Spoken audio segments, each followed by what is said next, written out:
안녕하십니까. 2022년 3월 23일 최병무 팩트 시작하겠습니다. 요즘 여권과 민주당이 하는 행태, 제가 어제도 말씀을 드렸습니다만 아직도 선거운동 기간인 줄 아는 것 아니냐, 제가 이런 평가를 했었습니다. 대통령 선거 끝났습니다. 자, 그런데도 오늘 하루 동안 나왔던 민주당과 여권 사람들의 얘기들을 보면 이 사람들이 아직도 윤석열 대통령이라는 걸 인정하고 싶지 않은가? 이런 생각이 들면서, 그 다음에 윤석열 대통령을 만드는 그 과정, 어찌 보면, 자, 심상정 정의당 후보가 그런 얘기 했었죠. 메이드 인 민주당, 이런 얘기를 했었습니다. 민주당이 만들었다 이거죠. 민주당이 만든 후보 누굽니까? 첫 번째가 이재명 후보, 물론 민주당이 만들었죠. 그 다음에 윤석열 후보, 민주당이 만들었다. 이걸 역설적으로 심상정 후보가 명명을 했던 것이죠. 저는 그게 역설적이긴 하지만 상당히 맞는다. 무슨 얘기냐면 오늘날의 윤석열 대통령 당선인이 있기까지 그 과정을 한번 쭉 짚어보면 결국은 민주당이 자충수를 두어서 여기까지 왔다. 이렇게 생각을 할 수밖에 없는 것이죠. 중간에 잠깐이라도 만약에 민주당이 정말 중간 점검을 한번 해봤으면 그런 기회는 얼마든지 있었습니다. 그런데 그러지 않고 끝까지 지지층만, 자기 지지층만 바라보고 선거를 치렀는데 결국은 0.73%포인트 자기 지지층이 부족했다. 실제는 더 부족했는데 자기 지지층이 투표를 많이 하는 바람에 그 정도로 졌다. 저는 그렇게 이해하거든요. 근데 오늘 하루 동안 윤호중 민주당 비대위원장분이 이렇게 얘기했습니다. 오늘 회의에서. 새 정부 출범 이전까지 검찰개혁을 완수하는 데 총력을 기울이겠다 이렇게 얘기했습니다. 자, 민주당이 얘기하는 검찰개혁과 중립적인 사람들이 얘기하는 검찰개혁은 하늘과 땅 차이입니다. 민주당이 얘기하는 검찰개혁은요, 현 검찰의 힘을 줄여서 검찰을 무력화시키는 것이고, 그 무력화시켜서 결국은 지금의 여권 사람들에 대한 수사를 하지 못하도록 막는 것, 일반 국민들은 그렇게 이해하고 있거든요. 그래서 사실은 검수완박, 검찰 수사권 완전 박탈, 이렇게 얘기를 해가면서 검찰에서 수사권을 빼앗으려고 하는 과정에서 윤석열 검찰총장이 사퇴를 했고, 그 과정에서 중단을 했죠. 사퇴하니까. 이런 상황을 빚었습니다. 그런데도 또 들고 나왔습니다. 그러면서 검찰개혁의 핵심은 권한의 분산과 제도적 견제를 위한 수사권, 기소권의 엄격한 분리. 제왕적 대통령의 시대가 수명을 다한 것처럼 국민의회 군림하는 검찰 시대도 종식돼야 한다. 윤 당선인이 검찰총장 시절에 함께 손발을 맞추며 사실상 검찰개혁을 막아섰던 검사들이 인수위에 속속 합류하고 있다. 차기 정부 검찰 정책의 밑그림을 설계할 인사들을 뼛속까지 검찰주의자로 채우고 있어서 걱정이다. 이러면서 검수완박 이걸 하겠다. 이거는 결국 무슨 얘기냐면 국민의힘은 반대하고 있기 때문에 패스트트랙 같은 걸 이용해서라도 검수완박을 완성하겠다. 이런 주장이죠. 자, 검수완박 본회의 상정까지 얼마, 패스트트랙 하면 본회의 상정까지 얼마 있었죠? 지난번에 공수처법안, 그 다음에 연동형 비례대표제 법안, 이런 것들, 그러니까 그 당시의 여3당이 합작으로 하는데도 엄청나게 오랜 기간이 걸렸습니다. 최장 330일까지 걸리고요. 그런데 지금 법사위 단계를 대폭 축소한다고 하더라도, 자, 그렇더라도 지금 문재인 대통령 임기 오늘부터 이렇게 세보니까 48일 남았습니다. 불가능이죠. 그러면서 이렇게 큰 소리 치고 있다. 왜 그럴까? 이것만 있는 게 아닙니다. 박범계 법무부 장관 오늘 이런 얘기를 했습니다. 기자들을 만나서 장관의 수사지휘권이 필요하다는 입장은 여전하다. 수사지휘권은 검찰에 대한 민주적 통제 그리고 일종의 책임행정의 원리에 입각해 있다. 이렇게 얘기하고 있습니다. 자, 수사지휘권이 역대 4번 발동했다는 얘기도 있고 5번 발동했다는 얘기도 있습니다. 그 중에 한 번은 2005년인가요? 천정배 법무부 장관이 동국대 강정구 교수에 대한 그 구속수사 방침을 불구속 수사하라 이렇게 당시 김종빈 검찰총장한테 수사지휘권을 발동했던 적이 있었죠. 이게 첫 번째였고, 나머지 3번 내지 4번, 이게 왜 3번이냐 4번이냐가 헷갈리냐면, 추미애 법무부 장관이 했던 수사지휘권을, 그게 2가지 사안에 대해서 동시에 수사지휘권을 발동을 했는데, 그걸 2개로 볼 것이냐 하나로 볼 것이냐, 뭐 그 차이입니다. 어찌됐든 간에 나머지는 전부 다 문재인 정부 들어서 추미애 박범계에 의해서 발동된 겁니다. 자, 그런데 수사지휘권을 폐지하겠다고 윤석열 당선인이 얘기를 했었죠. 여기에 대해서 대선이 끝난 뒤에 김호수 검찰총장이 수사지휘권 폐지에 찬성한다고 했습니다. 그런데 박범계 법무부 장관은 이렇게 뭐 책임행정 어쩌고 이러고 있습니다. 책임행정 때문에 추미애 전 법무부 장관이 수사지휘권을 발동했나요? 우리 기억에 생생합니다. 결국은 윤석열 검찰총장에 대한 압박, 그걸로 발동했던 거 아니겠습니까? 자, 오늘 또 최강욱 민주당 의원이죠. 어제 페이스북에다가 이런 걸 했습니다. 나라의 주인은 분명 국민이라는 점을 윤석열 씨의 몸과 마음에 확실히 새겨줄 수 있도록 하겠다.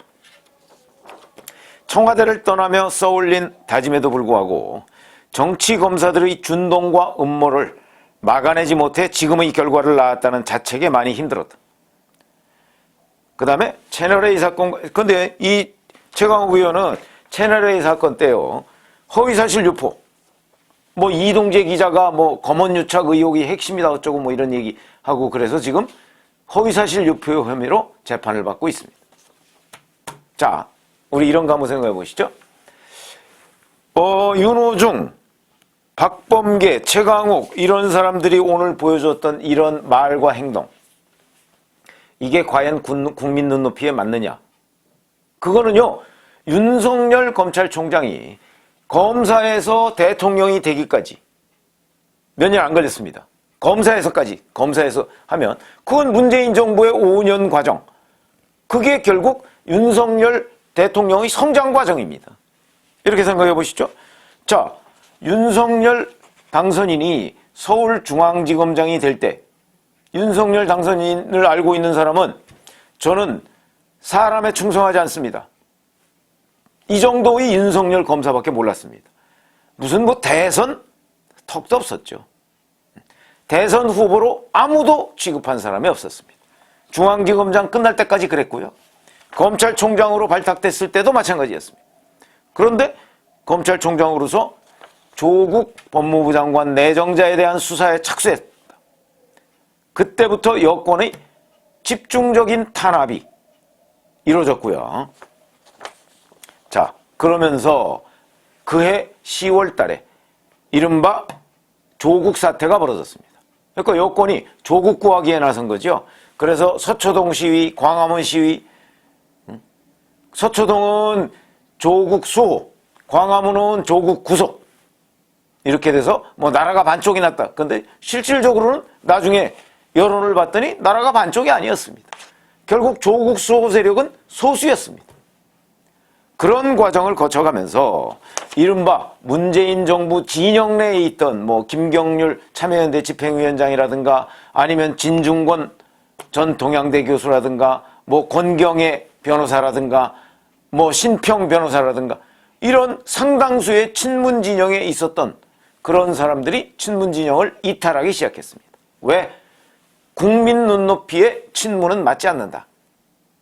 그게 바로 윤석열 대통령 당선인의 정치인으로서의 성장 과정의 일환입니다. 근데 그때까지만 해도 윤석열이라는 이름은 한국갤럽 조사에서 등장하지 않았습니다. 왜? 한국갤럽 조사는요, 차기 정치 지도자로서 누가 적합하다고 생각하십니까? 라는 걸 이름을 불러주지 않고 응답자 본인이 이름을 얘기하는 시스템입니다. 그러니까 거기에서 1% 이상이 나와야, 그래야 한국갤럽 여론조사 결과에 등장을 합니다. 그런데 전혀 등장하지 않았습니다. 조국 수사가 끝날 때까지 윤석열이라는 이름은 대선 주자로서 등장하지 않았다. 물론 그전에도 뭐 몇 명 있었겠죠. 그러나 적어도 1%는 안 됐다. 등장하지 않았습니다. 근데 조국 수사가 끝나고 나서 2020년 1월이죠. 추미애라는 사람이 법무부 장관에 임명이 됩니다. 임명되자마자 바로 검찰 인사에 착수해서 윤석열 당시 검찰총장이 그러니까 살아있는 권력에 대한 수사를 진행하고 있었는데 그게 뭐 울산시장 선거 공작 사건, 그 다음에 조국 전 법무부 장관 뭐 유재수 감찰 무마 사건, 그 다음에 뭐 조국 사건도 물론 그때까지 계속 수사를 벌이고 있었죠. 뭐 이런 것들입니다. 그 다음에 탈원전 수사. 그러니까 그게 월성원전 1호기 경제성 보고서 조작 의혹에 대한 수사. 이런 것들을 하고 있었는데 그 팀들을 거의 다 해체해버렸습니다. 그러니까 이거는 이제 살아있는 권력에 대한 수사를 못하게 하려는 탄압으로 그렇게 국민들이 이해한 거죠. 그러자마자 바로 2020년 1월 달에 윤석열이라는 이름이 한국갤럽 대권주자 조사에서 1%가 됩니다. 이 1%는요, 물론 윤석열 검찰총장이라는 사람이 살아있는 권력에 대한 수사를 꿋꿋하게 하고 있다 하는 데에 대한 평가일 수도 있지만 그거 그냥 놔뒀으면 안 나옵니다, 지지율. 그런데 추미애라는 사람이 그걸 막으니까, 막고 윤석열 검찰총장이 거기에 맞서니까 1%가 나왔다. 일종의 반사이익이죠. 그런 것이고요.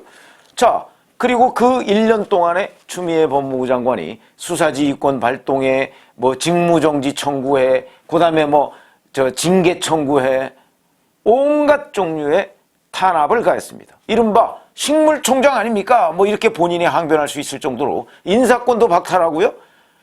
그러니까 인사권이라는 건 원래 없죠. 그러나 검찰청법에 보면 법무부 장관이 검찰총장과 협의하여서 검찰 인사를 하는 것으로 명문화되어 있습니다. 근데 협의 패싱했습니다.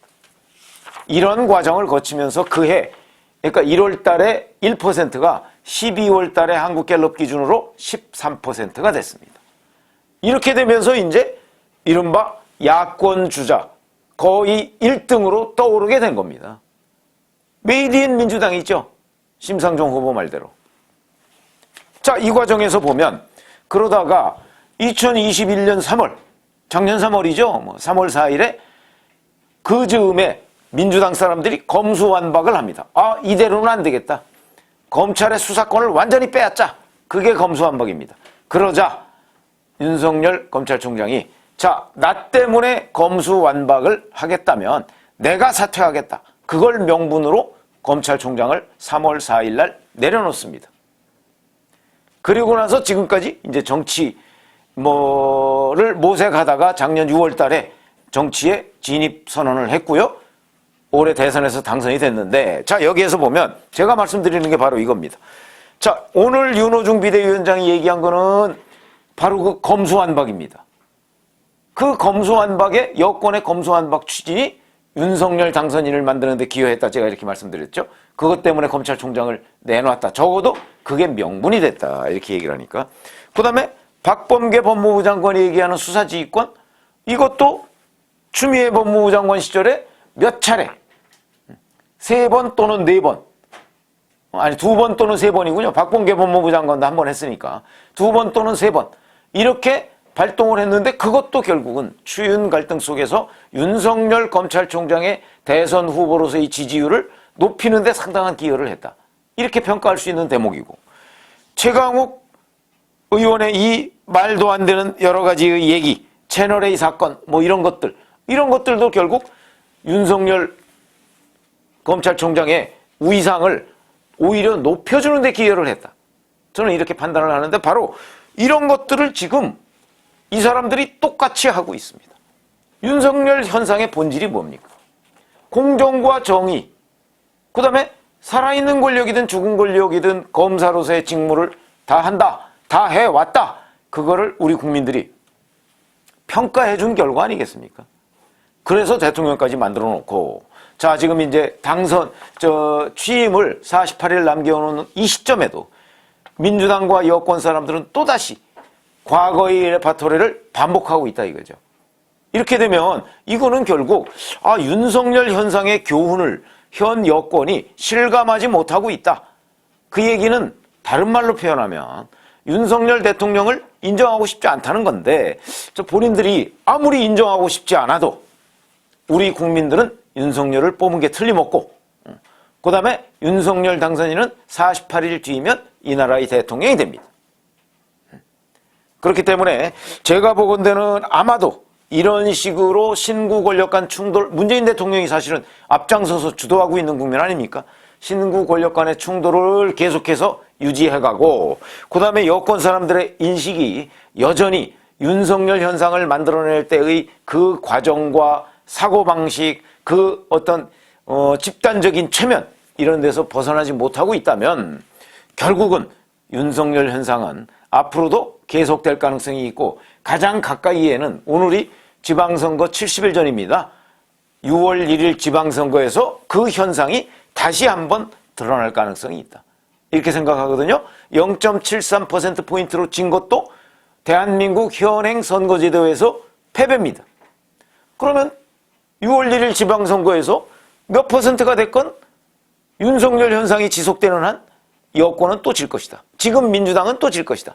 이렇게 판단을 하는데, 그거에 대한 전혀 교훈을 얻지 못하고 있다. 저는 이렇게 봅니다. 물론 이거는 뭐 윤석열 당선인뿐만 아니고 지금 국민의힘에 어찌 되면 복이라고 할 수도 있겠다, 이런 생각이 드는데, 자, 오늘 하루뿐만 아니고 최근에 벌어지고 있는 여러 가지 여권 사람들의 움직임을 보면 윤석열 현상에 대한 이해가 전혀 없고, 그 다음에 그렇게 해서 대선까지 쳐놓고 작년 서울시장, 부산시장 보궐선거 완패, 참패해놓고 이번에 대선을 또 패배해놓고, 그리고 나서 아직도 그 교훈이 뭔지 모른다. 그리고 아직도 이런 부분에 관한 국민적 눈높이를 맞추려고 노력조차 하지 않는다. 이렇다면 지방선거에서도 또다시 이들이 굉장히 아프게 받아들였던 그런 결과, 오지 말란 법이 없다. 저는 이렇게 생각해서 최근에 여권과 민주당의 움직임, 이런 것들을 종합적으로 어떤 관점에서 들여다봐야 될 것이냐 하는 걸 지금 말씀을 드렸고요. 제가 보기에는 역시 윤석열 현상에 대한 이해를 하지 않으려고 지금 발버둥을 치고 있는데, 그러나 시간은 흘러서 결국 윤석열 현상은 현실화됐고, 그 다음에 48일 뒤에 지금의 여건이 아무리 부정하고 싶어도 부정할 수 없는 현실이 닥치고야 말 것이다. 이렇게 생각을 하고 있습니다. 고맙습니다.